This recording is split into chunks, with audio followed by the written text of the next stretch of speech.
A couple of years after I had graduated from college, I finally was making enough money to move out.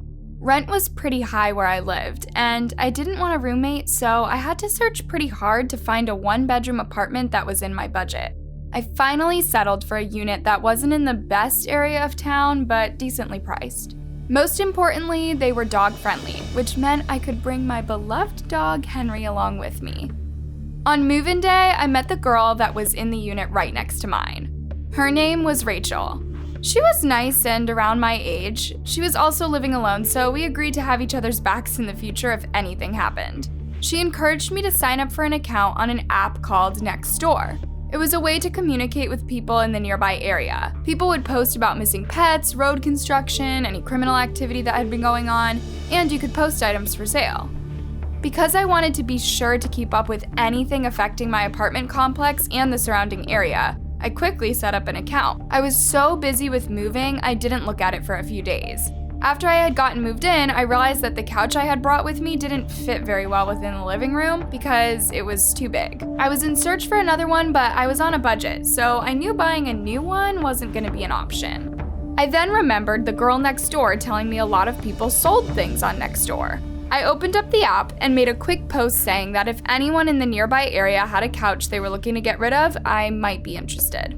A few people replied, but their asking prices were all too high. The next day, a guy named Joe commented on my post saying that he had a couch he was looking to sell, and he was only asking for $100. This I could definitely swing. He asked for my phone number and said he would text me pictures of the couch. Not thinking much of it at the time, I agreed and sent my number to him. The next day, I received a call from an unknown number. I answered it, and it was Joe from Nextdoor. He asked me how I was liking the apartment complex so far and if I had any problems while moving in. I briefly told him that everything was fine so far, and then asked him if he would send over the pictures of the couch. He pretty much ignored my request and then went on and on about his own life, his wife, and how long he had been living in the apartment complex. He then mentioned that his wife probably wouldn't like the fact that he was talking to me. I was confused because the whole nature of the call was to discuss buying the couch. I told him I had to go, but if he could send over the pictures of the couch, that would be great. I then abruptly ended the phone call. The guy seemed strange for sure, but I wondered if he was just lonely or something. Several hours passed by and he still didn't send any pictures of the couch. At this point, I was starting to wonder if he had a couch to sell at all. But then at around 10 that night, he called me again. I was annoyed that he was calling me so late, but I picked up anyway. The man told me that he had been thinking about me all day and asked if I was single. I was completely thrown off since he previously mentioned having a wife. Angry now, I asked him if he even had a couch he was looking to sell. When he didn't answer, I hung up the phone and blocked his number. What a freak, I thought to myself. The next day, I saw that I had a Facebook notification. It was a friend request from Joe. I was surprised by the effort he was going to in order to keep talking to me. I took a look at his profile and was promptly creeped out. He was very scary looking with long, ratty hair and dead-looking eyes. I began scrolling down his page and saw that he had posted photos of pen and ink drawings. Each one was more terrifying than the next. They were incredibly violent images of people with severed heads, animals with human-like faces, and demonic-looking creatures with no eyes and rows of sharp teeth. This guy was clearly deranged. I blocked his account, hoping to never hear from him again. The next morning, I walked out to my car to go to work, and I noticed something pinned to my windshield. I reached for it and gasped at what I saw. It was a drawing of a girl with long dark hair. There was a rose tattoo on her left shoulder. I immediately knew the drawing was of me. This was not the worst part. The girl was lying on a table, chained at her wrists and her ankles. There was a man standing over her, pressing a knife into her chest, and there was a pool of blood on the floor. There was nothing written on the paper, but I knew it was from Joe. The drawing style matched those pictures on his Facebook page. I was completely confused. This was a massive apartment complex, and I was guessing 1,000 or more people lived here. How did Joe possibly figure out my complex number? I stuffed the picture in my purse and refused to think about it anymore. I wasn't going to let him intimidate me or ruin the experience of living on my own for the first time. That day when I got home from work, I knocked on Rachel's door. When she answered, I told her all about my creepy Nextdoor experience and showed her the terrifying drawing. She was completely creeped out and told me that she would keep an eye out for Joe, and if she saw him, she would text me to warn me. I thanked her and headed home. That night, I was extra careful to check all the locks on the doors and windows in my apartment before going to bed. Have you ever had the feeling that someone is watching you? Well, I experienced it on that night, even in my sleep. It was enough to startle me awake. When I opened my eyes, I was shocked to see Joe standing before me, watching me sleep. I screamed at the top of my lungs and reached over to my bedside table to turn on the light, knocking the lamp over in the process and sending it crashing to the floor. Joe lunged at me, threw me over his shoulder, and took me into the dining room where he laid me on the table. I was screaming as loud as I could and struggling against him. I was short and only 110 pounds. I was no match for him.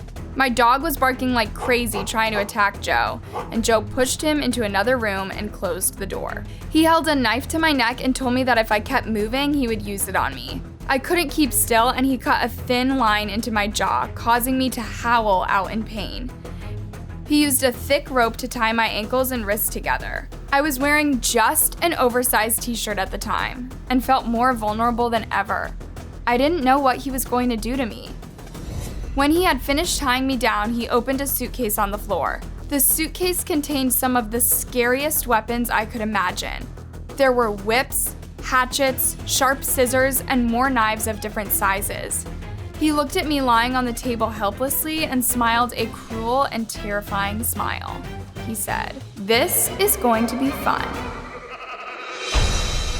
"Why are you doing this to me?" I asked him. "I don't take rejection well," he responded with a laugh.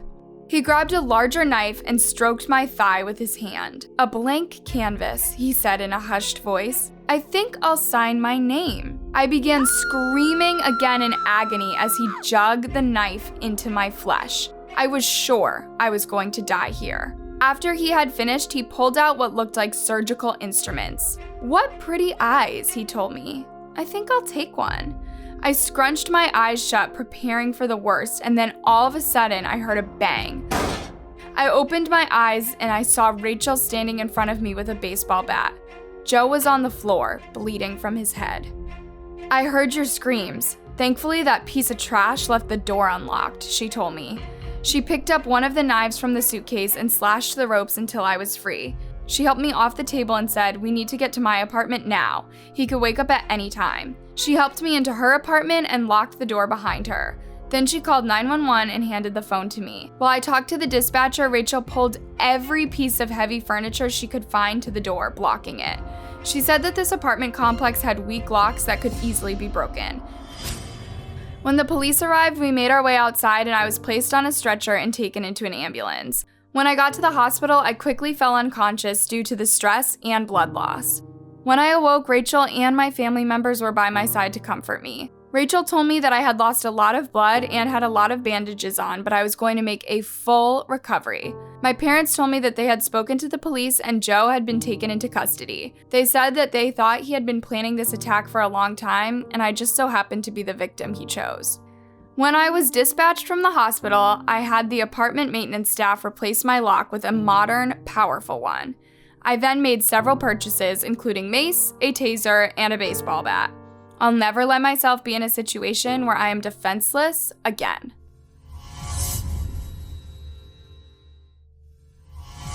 Growing up, I lived in a small cul-de-sac with lots of different ages. We would spend long summer days playing in our friends' yards and having adventures. My family was good friends with every family in the cul-de-sac except one woman. Her name was Linda, and she lived in a dark house across from mine by herself. She was not friendly, and if you came to her door for any reason, she would yell at you to leave. Whenever there would be neighborhood barbecues or parties, everyone would attend but her. Of course, she was always invited, but after getting yelled at so many times before, the neighbors gave up on trying to make friends with her. As far as I knew, Linda never left her home. She would have groceries delivered once a week and would step outside quickly to grab them and then would go back inside. She kept most of her windows closed, so we had no idea what she was doing in there all day long. The neighborhood kids were all so scared of her that if they were trying to get to my house, they would make a big loop around so they wouldn't have to go anywhere near her property. My mom told me not to be scared of Linda and said that she was just a bitter and lonely old lady. But I always felt like there was something more to her, something dark. My birthday was in June and I received a brand new bike, something I had been wishing for. It had lots of different speeds on it and would help me keep up with my friends as we adventured around the neighborhood together. I was super grateful for it and I knew how expensive it was, so I took extra careful care of it. I wanted my parents to know I appreciated how hard they had to work to get it for me. In the cul-de-sac where I lived, there was very little traffic, so my friends and I could ride our bikes freely in the street. One day while we were racing, I glanced up at Linda's house and happened to see her watching us from an upstairs window. She had a scary look on her face and was staring intently right at me. I turned around and pretended that I hadn't seen her. For weeks, Linda would watch us every time we were playing outside. My friends began noticing it too. I guessed that she just had lots of extra time on her hands and was bored. One morning, I woke up and decided to go on a solo bike ride around the neighborhood. I went into my garage and walked to where my bike was always kept. Strangely, it was nowhere to be found. I was confused. I was so sure I had put it there the night before. I walked out to my backyard to see if I had accidentally left it there by mistake, but I saw nothing. My heart dropped as I wondered if one of my most prized possessions had been stolen. I was about to go back inside and tell my parents when all of a sudden I heard an unfamiliar voice calling my name. I looked up and it was Linda, calling me from her upstairs window. She asked if I was looking for my bike, and I said I was. She told me that I had left it out in the yard the night before and she took it into her garage so that it wouldn't get rusted. She said I could come along to the front door of her house to grab it. I was scared, but I wanted my bike back, so I did what she said. When she opened the door of the house, I was overwhelmed with a horrible smell. It smelled like death. I looked around and it was like walking into an old movie. All the furniture and artwork looked like it was decades old. She led me into the living room and told me to have a seat. I reluctantly took a seat on the dusty old couch. I asked her where my bike was, and she said she would give me some chocolate chip cookies and hot cocoa, and then she would show me where it was. I didn't want hot cocoa in the dead of summer, but I was too scared to say no. She already had a plate of freshly baked chocolate chip cookies sitting on the table, so it appeared that she had planned this. I popped one into my mouth. It tasted weird, but I finished it off. She then handed me the hot cocoa and told me to drink. It tasted like no hot cocoa I had ever had before. I managed to drink half of it and then sat the mug down on the table. I didn't feel well and my head was getting fuzzy. I told Linda I needed to be going because my parents would worry. She told me to finish the rest of the cocoa and then she would give me my bike. It had cooled off enough that I was able to chug it, and as soon as I stood up to leave, I felt dizzy and faint. I sat down on the couch and began taking deep breaths. The next thing I remember is waking up in a strange room. I was on a bed and Linda was standing in front of me. "Where are my parents?" I asked her. "Oh, you won't be needing them anymore," she told me. I panicked and began screaming at her that I wanted to go home. She then gave me a dark look, left the room, and locked the door behind herself, trapping me inside. I began screaming for help. There were no windows in the room, so I couldn't try to get the attention of the neighbors. I was stuck in there for what felt like forever until I eventually heard what sounded like screaming from somewhere in the house. I then heard my dad's voice screaming my name at the top of my lungs. I'm here, the door is locked, Dad!" I screamed. He found the door and after several kicks knocked it down. I ran to him and he picked me up and took me downstairs. Linda was in handcuffs and the place was buzzing with police. I was taken back to my house where I waited with my mom while my dad spoke with the police. It turned out that one of the other neighbor's children, who was only 5, saw me go into Linda's house. When my parents began searching for me, he told them what he saw.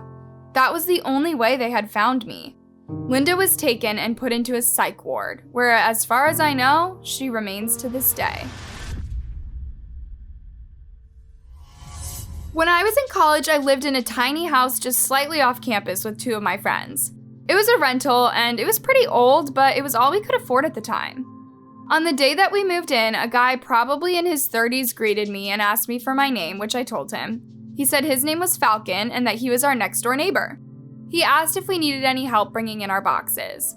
He seemed a little creepy and socially awkward, but I thanked him for offering and said we were okay. Even after I said we didn't need any help, Falcon still stood around watching us as we unpacked.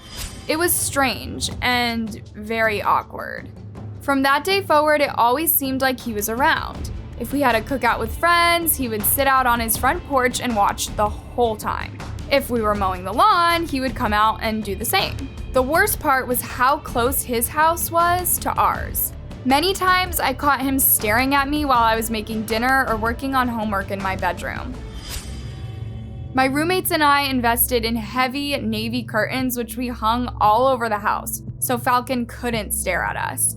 We made it as obvious as possible that he was making us uncomfortable and that we didn't want anything to do with him, but he didn't seem to get the hint. It almost felt like he was always on guard, waiting to see where we were going and what we were going to do next. On several occasions, he walked outside to get the mail at the same time I did. He would try to make small talk, but I wouldn't engage with him and would just keep walking. I couldn't believe his nerve. One Friday night, my 2 roommates and I were out partying and I was home alone. Finals were coming up and I needed to use every last minute I had to study. At around 10 p.m., I heard a knock at the door. I assumed it was just one of my roommates who was drunk. I swung the door open without checking the peephole, and I was surprised to see Falcon standing right in front of me. Can I help you? I asked hesitantly. He told me he was making a special recipe, but was out of basil. He wanted to know if I had any. I told him the truth, which was that I didn't. He asked me if I could at least check, and maybe there was some somewhere in the kitchen. I told him no, that I was sure there wasn't, and I began to shut the door. Falcon reached out and put his hand on the door, holding it open. "Please, can you just check?" he asked. At this point, I was angry. I told him to leave or I was going to call the cops. I then slammed the door shut and locked it, making sure the deadbolt was in place. I texted my roommates that Falcon had been hanging around acting creepy and told them to be careful coming home that night. They assured me that their boyfriends would walk them home. At around midnight, I decided to call it a night. I texted both of my roommates and told them that I was turning in. They said they were safe and would be home within an hour or so. I climbed into bed and fell asleep quickly. At some point during the night, I heard footsteps creaking near me. I assumed it was my roommates finally coming home, but then I heard the door to my bedroom open up. This was strange. My roommates were always very careful to not wake me since they knew how little sleep I got as a pre-med student. I was so tired, I almost rolled over and went back to sleep, but something in my gut told me to open my eyes and check things out. As soon as I did, I was horrified to see Falcon standing right next to my bed, staring at me while completely naked. I screamed at the top of my lungs for my roommates while Falcon put his hand over my mouth in an attempt to quiet me. Both of my roommates came stumbling into the room. One of my roommates turned on the light in my room and everyone began yelling at once and asking Falcon what the heck he was doing in our house. He apologized over and over again and begged us not to call the cops. But one of my roommates was already on the phone with 911. Falcon said he had gotten inside the house through a basement door. We rarely went into the basement, and I had no idea that it had been left unlocked. He said he just liked watching me sleep and had been doing it for weeks. It was just this time that he got caught. When Falcon found out the cops were on their way, he took off running down the street, still completely naked. Thankfully, he was caught by the police running a few streets over, and he was taken into custody. My roommates and I never felt safe in that house again and ended up moving to the other side of town into a safer area. As for Falcon, he faces numerous charges and is still awaiting sentencing. Sleep tight.